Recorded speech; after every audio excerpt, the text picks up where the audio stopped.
আৰু এই মুহূৰ্তৰ আন এটা খবৰ যি খবৰে যথেষ্ট প্ৰতিক্ৰিয়াৰ সৃষ্টি কৰিছে চাঞ্চল্যৰ সৃষ্টি কৰিছে খবৰটো হৈছে উৰিষ্যাত উদ্ধাৰ হৈছে আন এগৰাকী ৰাছিয়ান নাগৰিকৰ মৃতদেহ এগৰাকী ৰাছিয়ান ইঞ্জিনিয়াৰ 50 বছৰীয়া এগৰাকী ৰাছিয়াৰ ইঞ্জিনিয়াৰৰ অভিযন্তাৰ মৃতদেহ উদ্ধাৰক লৈ এতিয়া ৰহস্য মাত্ৰ এটা পহেকৰ ভিতৰতে ইয়াত তৃতীয়টো এনে ঘটনা তৃতীয়জন ৰাছিয়ান নাগৰিকৰ মৃতদেহ উদ্ধাৰ কৰা হৈছে উৰিষ্যাত আৰু এই ঘটনাক লৈ যথেষ্ট চাঞ্চল্যৰ সৃষ্টি হৈছে কিছু ৰহস্যৰ সৃষ্টি হৈছে ৰাছিয়ান নাগৰিকজনৰ নাম মিলাকভ সাৰ্গেই বুলি জানিব পৰা গৈছে মিলাকভ সাৰ্গেই তেওঁ ৰহস্যজনক অৱস্থাত তেওঁক মৃত পোৱা গৈছে জগতসিংপুৰ জিলাখনৰ পাৰাদীপ পোৰ্টত থকা এখন জাহাজত উদ্ধাৰ কৰা হৈছে ৰাছিয়ান নাগৰিকজনৰ অৰ্থাৎ অভিযন্তাগৰাকীৰ মৃতদেহ আৰক্ষীয়ে ঘটনা সন্দৰ্ভত ইতিমধ্যে তদন্ত আৰম্ভ কৰিছে বিশেষ তথ্য অহালে পোহৰলৈ ইয়াৰ পূৰ্বে এগৰাকী সাংসদৰ লগতে এজন আন ৰাছিয়ান পৰ্যটকৰো মৃতদেহ উদ্ধাৰ কৰা হৈছিল উৰিষ্যাতে আৰু ইজনৰ পিছত সিজন ৰাছিয়ান নাগৰিকৰ মৃত্যু কেন্দ্ৰ কৰি সমগ্ৰ দেশতে চলিছে এতিয়া হৰপ চৰ্চা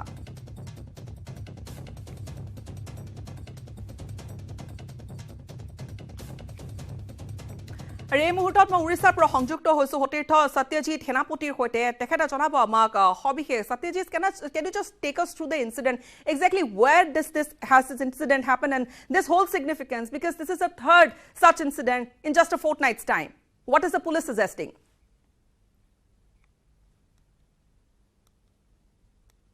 इंसिडेंट है और देखेंगे ये रूसिया का ही सिटीजन है जिनका डेथ हुआ है अभी तक लेकिन ये बात है कि जो पोर्ट के अंदर से जो जहाज था वो पानी के अंदर था वो अभी तक पोर्ट के पास नहीं आया है तो जो डेड बॉडी था अभी तक वो बाहर नहीं निकला है लेकिन हमारे पास जो सूचना है कि वो डेड बॉडी आने के बाद यहाँ का जो पोर्ट का हॉस्पिटल है वहाँ लेके जाया जाएगा उसके बाद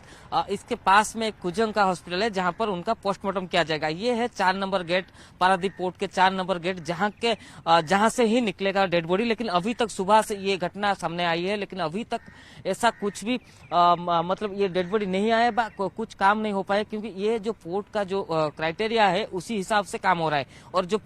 जहाज था वो अभी भी पानी से बहुत दूर है और क्यू में है उससे पहले 2 जहाज था वो आएगा पोर्ट के पास उसके बाद वो आएगा लेकिन ये अभी किया जा रहा है कि और एक छोटे बोट से जाएगा और उनको लेके आया जाएगा और उसके बाद पोस्टमार्टम के लिए ले जाएगा ये है अभी तक जो अपडेट मिला है बंदर की तरफ से और पुलिस की तरफ से और एक बात जो आप पूछ रहे थे कि 3 ये एक बड़ा सेंसिटिव बात है क्योंकि 3 जो सिटीजन है रूसिया का पहले रायगढ़ में 2 सिटीजन थे उनका डेथ हो गया उसके बाद अभी जो पारादीप पोर्ट के पास जो चीफ इंजीनियर थे सर्गेई उनका भी डेथ सामने आया है लेकिन अभी जो एक बताया जा रहा है लेकिन ऑफिशियली नहीं है नॉन ऑफिशियली बताया जा रहा है कि उनके हार्ट अटैक वजह से उनका मौत हुआ है लेकिन अभी तक जब तक पीएम नहीं होगा तब तक वो बताना मुश्किल होगा क्योंकि डेथ का कारण क्या है और इसके पीछे क्या है एक्चुअली क्योंकि रायगढ़ का जो डेथ हुआ है दोनों सिटीजन रूसिया सिटीजन का उनका अभी तक क्राइम ब्रांच इंक्वायरी चल रहा है और अभी तक सामने नए डेथ के वजह क्या था और फिर एक रूसिया नागरिक का जैसा डेथ हो रहा है तो ये एक सस्पेंस बना हुआ है और एक सेंसिटिव बात हो गया है क्योंकि उड़ीसा के 1 महीने के अंदर उड़ीसा में 3 रूसिया नागरिक का डेथ हुआ है जी जी सत्यजीत हमें ये भी बताइए कि जो ये जहाज जा रही थी वो मुंबई से चिटागोंग पोर्ट तक जा रही थी वो पारादीप में जैसे वो घटना घटी है या फिर अब आप जैसे बता रहे कि पुलिस को भी अभी पोस्टमार्टम रिपोर्ट करने के बाद ही पुलिस कुछ बताएगी लेकिन फिर भी वो रशियन इंजीनियर है वो उस जहाज में थे पहले से थे used to work there what kind of information other than this you are getting देखिए ये जो जहाज था एक्चुअली बांग्लादेश से आया था बांग्ला से उड़ीसा आ रहा था ये पारादीप के पास आया था जो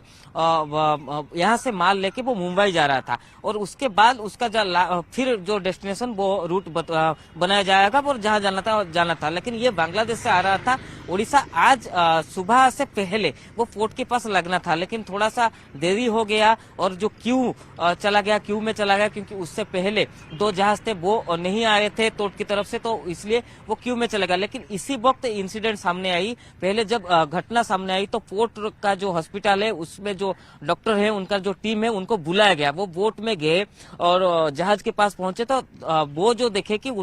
जब वो पहुंचे तब तक उनका डेथ हो गया था वो मृत घसीट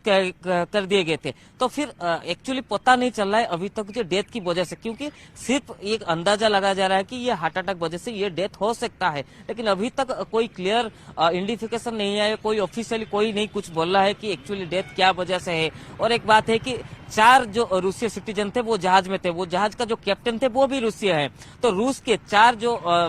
सिटीजन थे और उनसे चीफ इंजीनियर वो भी थे जो जिनका मौत हो गया है, और 3 सिटीजन भी हैं रूस के। तो वो आपस में कैसे मिल रहे थे, उनके कुछ अनबनी था या उनका कुछ ऐसा कुछ विवाद था जिसके लिए हो सकता है ऐसा कुछ इंसिडेंट हो सकता है। अभी तो बताना मुश्किल है, लेकिन थोड़ा सा ये भी हो सकता है। तो ये सब पुलिस जब इंक्वायरी करेगा, सबको पूछताछ करेगी, तो तब पता चलेगा एक्चुअली हुआ क्या है। लेकिन अभी पहले सब इंतजार में है कि कब डेड बॉडी आएगा, कम से कम बाहर आएगा और हॉस्पिटल की तरफ से पहुंचेगा, तो पहले जो डॉक्टर्स हैं वो देखेंगे बॉडी को, तो कुछ तो पता चलेगा एक्चुअली में हार्ट अटैक हुआ है, ऐसा कुछ चोट बाहर से बॉडी के बाहर से हुआ है, और उसके बाद जो पीएम होगा तो पता चलेगा एक्चुअली और कुछ ऐसे अंदर से आ रहा है। लेकिन अभी सिर्फ देखिए सबका इंतजार है कि डेड बॉडी जब बाहर आएगा और ज्यादा पता चलेगा। और उनके साथ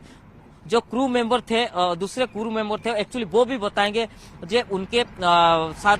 दूसरे का कुछ अनावनी हुआ है, कुछ ऐसे घटना घटी है, तो हमें और कुछ समय तक रुकना पड़ेगा ये जानकारी पाने के लिए। सत्यजीत धन्यवाद। सत्यजीत आছিলে আমাৰ সৈতে সতীৰ্থ,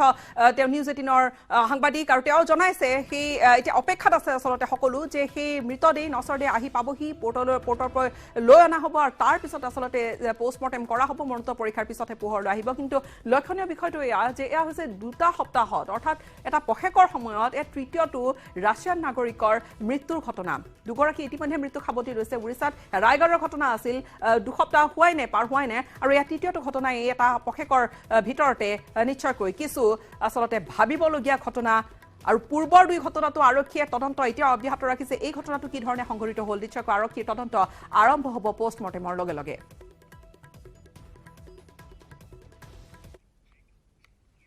সময়খিনিতে আন এটা বাণিজ্যিক বিৰতিৰ। সাধাৰণ স্টিল এনেকৈ পৰে, মাইথন স্টিল এনেকৈ পৰে, ধমকৈ।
স্বাগতম জনাইছো গুৱাহাটীৰ চানমাৰীস্থিত মেডিশ্বেডৰ বিশেষ এটা কাৰ্যসূচী সামাজিক দায়বদ্ধতা শিতানত স্বাস্থ্য সেৱাৰ বাবে এখন বিশেষ সভাৰ উন্মোচন কৰা হয় য'ত জ্যেষ্ঠ নাগৰিকসকলৰ সুবিধাৰ্থে এখন বিশেষ ৰেহাই তথা সুবিধাযুক্ত হেল্থ কাৰ্ড উন্মোচিত কৰা হয় ভ্ৰাম্যমাণ জগতৰ পৰিচিত অভিনেত্ৰী তথা প্ৰযোজক প্ৰস্তুতি পৰাশৰে উন্মোচন কৰে হেল্থ কাৰ্ডখন মেডিশ্বেড হৈছে সংবেদনশীল স্বাস্থ্য সেৱাৰ একক আস্বাদন ইয়াত স্বাস্থ্য সম্পৰ্কীয় প্ৰায় সকলো সমস্যাৰ বিশেষজ্ঞ চিকিৎসকৰ সহায় তথা পৰামৰ্শৰ লগতে অত্যাধুনিক প্ৰযুক্তিৰে বিভিন্ন পৰীক্ষা নিৰীক্ষাৰ সুবিধা আছে উপলব্ধ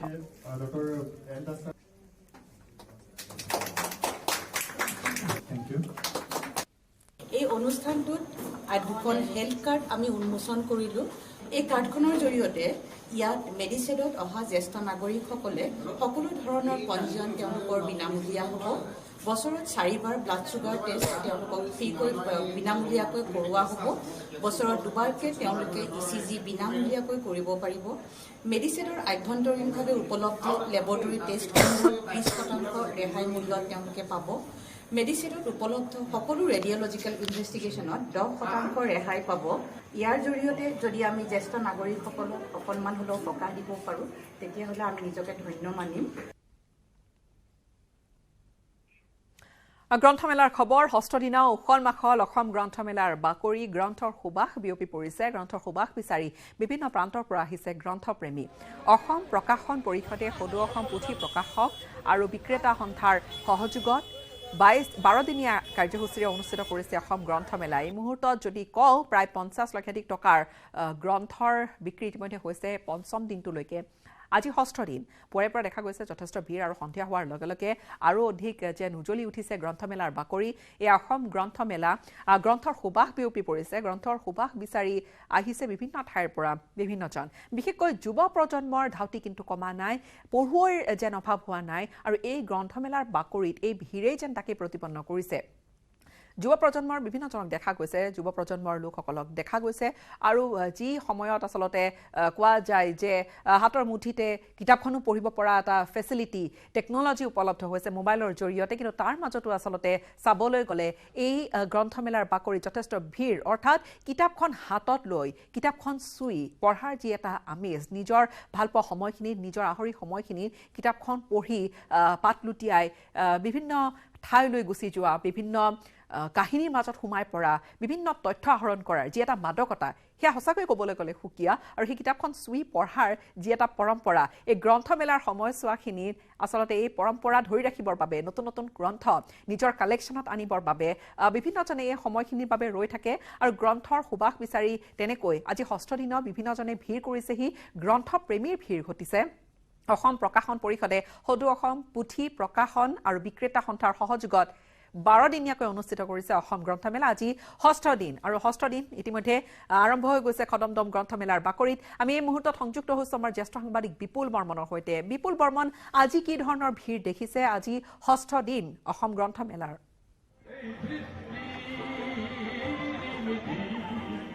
গীতাশ্ৰী আমাৰ দৰ্শক আমি আপোনাৰ জৰিয়তে জনাব বিচাৰিছোঁ যে ভাল খবৰটো এইটোৱেই যে যোৱাকালি নিশালৈকে কিতাপৰ বিক্ৰী ইমান বেছি হৈছে যে 1,40,00,000 বুলি ইতিমধ্যে আয়োজকসকলে জনাইছে আৰু আজিৰ হিচাপখিনিটো হ'লে প্ৰায় 2 কোটিৰ ওচৰলৈ যাব এই মুহূৰ্তত আমি আমাৰ কেমেৰা পাৰ্চন জয়ন্ত ডেকা আৰু মই আমি অভিযান্ত্ৰিক প্ৰতিষ্ঠানৰ খেলপথাৰত আছোঁ য'ত অসম গ্ৰন্থমেলা চলি আছে মই সামগ্ৰিকভাৱে এটা পৰিৱেশ দেখুৱাম পিছফালে যিটো তেওঁলোকৰ যি ধৰণে তেওঁলোকে সজাই পৰাই তুলিছে আছাম বুক ফেয়াৰ ইয়াত তেওঁলোকে অসম প্ৰকাশন পৰিষদ আৰু সদৌ অসম পুথি প্ৰকাশক আৰু বিক্ৰেতা সন্থাই এই অসম গ্ৰন্থমেলা আয়োজন কৰিছে 29 তাৰিখৰ পৰা ইয়াত এইবাৰো আজিও এটা মোৰ সন্মুখৰ পৰিৱেশ যিটো মেইন প্ৰৱেশদ্বাৰ আছে সেই প্ৰৱেশদ্বাৰৰ পৰিৱেশ দেখিছোঁ জয়ন্তদা কিতাপ কিনিলে নাই কিনা অকণমান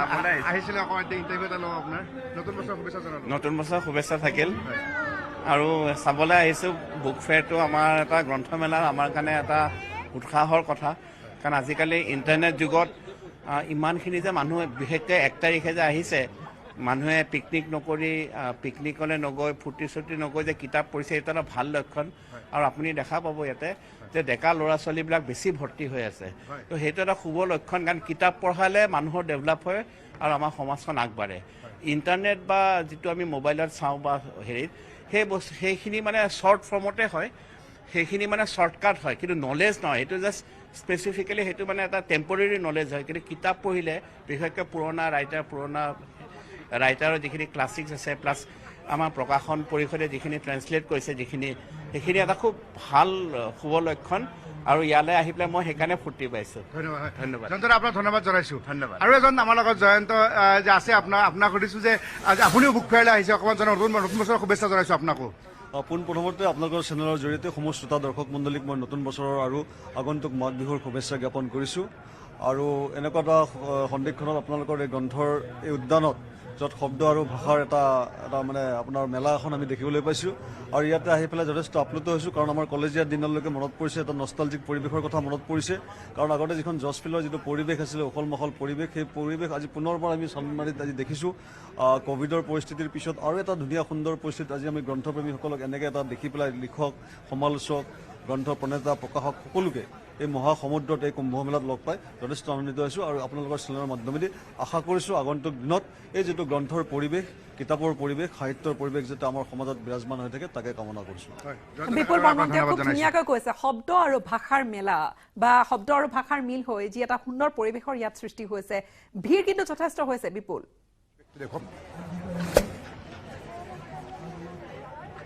হয়, যথেষ্ট ভিৰ আমি দেখুৱাইছে আমাৰ কেমেৰা পাৰ্চনো জয়ন্ত। আমি দুগৰাকী জয়ন্তৰো ইণ্টাৰভিউ ল'লোঁ আৰু এনেধৰণে এটা পৰিৱেশ আমি বৰ্তমান সময়ত দেখুৱাই আছোঁ যে অসম গ্ৰন্থমেলা, এই যি চানমাৰী যি অভিযান্ত্ৰিক প্ৰতিষ্ঠান খেলপথাৰত মই ক'লোৱেই যে যিটো প্ৰথম 5 দিনলৈকে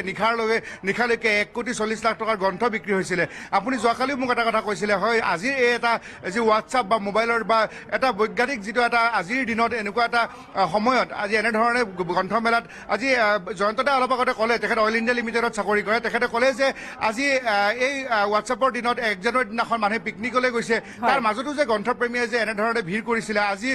আজিৰ দিনটোত 6ষ্ঠ দিন, গতিকে আজিও যথেষ্ট লোক আহিছে। ষ্টলবিলাকৰ পৰিৱেশো আমি এবাৰ দেখুৱাম আৰু যুৱ প্ৰজন্মই আচলতে ইয়াত ভিৰ কৰিছে বুলি ইতিমধ্যে জনাইছে। নিশ্চয়কৈ। আৰু আপুনি পাৰিলে কথা পাতক, অকণমান আগুৱাই গৈ যদি বিভিন্ন তাত আছে লোক, তেওঁলোকৰ সৈতে যদি পাৰে কথা পাতক। আৰু বিপুল বৰ্মন, আপুনি কোৱাৰ ধৰণে এই যি ভিৰ, এই 1 তাৰিখে পিকনিকৰ আনন্দ কৰিছে বা তাৰ মাজতে এই গ্ৰন্থমেলাৰ বাকৰিত যি গ্ৰন্থৰ মাজত সুবাস বিচাৰি যি ভিৰ কৰিছে সকলোৱে, আচলতে উঠি অহা প্ৰজন্মৰ যিসকলে কলম তুলি ল'বলৈ হাতত বিচাৰিছে, যিসকলে লিখিবলৈ বিচাৰিছে, তেওঁলোকৰ বাবেও কিন্তু এনেকুৱা এটা পৰিৱেশ, তেওঁলোকৰ বাবেও কিন্তু এটা অনুপ্ৰেৰণাদায়ক এটা পৰিৱেশ। তেওঁলোকেও উৎসাহ পাব যিসকল নতুনভাৱে উঠি আহিছে লিখিবলৈ। অলপ কেইখনমান কিতাপ কিনিছো আৰু চাইছো, আজি আহিছো প্ৰথম। কোনবিলাক কিতাপ আছিলে বেছি? ক'ৰ পৰা আহিছে? মই তেজপুৰৰ পৰা আহিছো। তেজপুৰৰ পৰা চালো নতুন কিতাপ কেইখনমান আৰু পুৰণাও লৈছো। পৰাগ দাসৰ কিতাপখিনি মোৰ সংগ্ৰহত নাছিল, পঢ়িছো যদিও নতুনকে ওলোৱা দেখিছো, সেইখিনি লৈছো। তাৰপিছত এখন নতুন কিতাপ সেইদিনা দেখিছো, ধীৰুমণি গগৈৰ কিতাপখন, আগৰ দুখন পঢ়িছো, লেডি গেৰিলা, আগৰ দুখন পঢ়িছিলো, এইখনো সেইকাৰণে সংগ্ৰহ কৰিছো। আপুনি ক'ৰ পৰা আহিছে? হালধীয়া জোতাখন, সেইখনো। আপুনি ক'ৰ পৰা আহিলে? মই গুৱাহাটীৰে, মই প্ৰকাশনৰ লগত জড়িত। কিতাপ বেছিকৈ বিক্ৰী হৈছে? যিখিনি অলপ এৱাৰ্ড পোৱা কিতাপবিলাকতো হৈছেই, আৰু নতুনকৈ কিছুমান নতুন ৰাইটাৰ উঠি অহা ৰাইটাৰো কিছুমানৰ কিতাপ বহুত মানে হেৰি হৈছে কিন্তু চেল। কাৰ কথা? মনোজ দাৰ কিতাপখনতো অহাৰ লগে লগে শেষ হৈ গৈছে, বহুত হৈছে। ফুল সত্যখন, হয়। আৰু ৰীতা বাইদেউৰ কিতাপ, ৰীতা চৌধুৰী বাইদেউৰ কিতাপটো মানে চেল হৈ আছে। অনুৰাধা বাইদেউৰ কিতাপ, সেইখিনি ক'বই নালাগে, নামটোৰ কাৰণে চবেই জানেই আৰু ভালো তেনেকুৱা কিতাপ। আৰু এই নতুনখিনিৰ ভিতৰত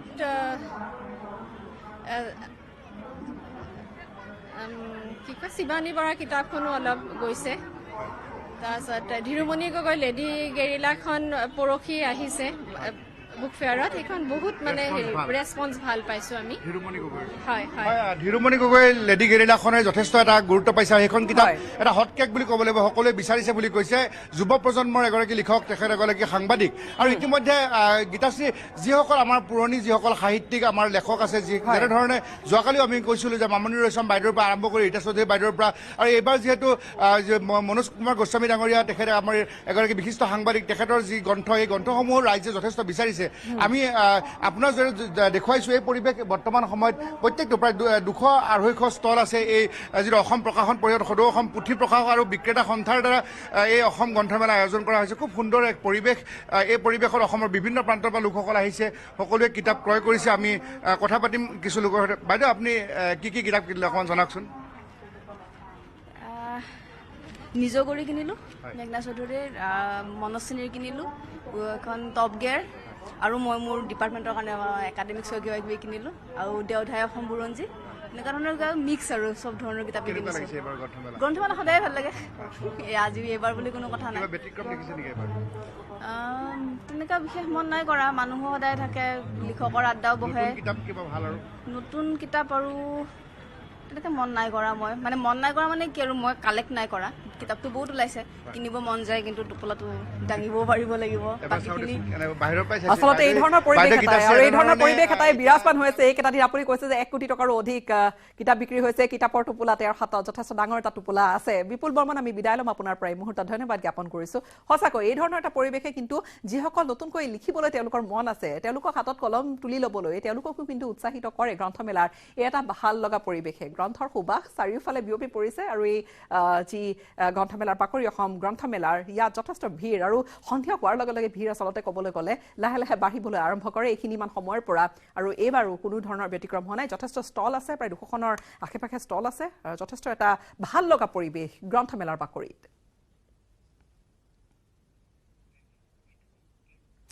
ইয়াৰ সৈতে সময় হ'ল বিদায় লোৱাৰ ইয়াৰ পিছতে চিটি 18 লৈ আহিব প্ৰাঞ্জলে সাধাৰণ স্টিল এনেকৈ পৰে মাইথন স্টিল এনেকৈ পৰে ধমকৈ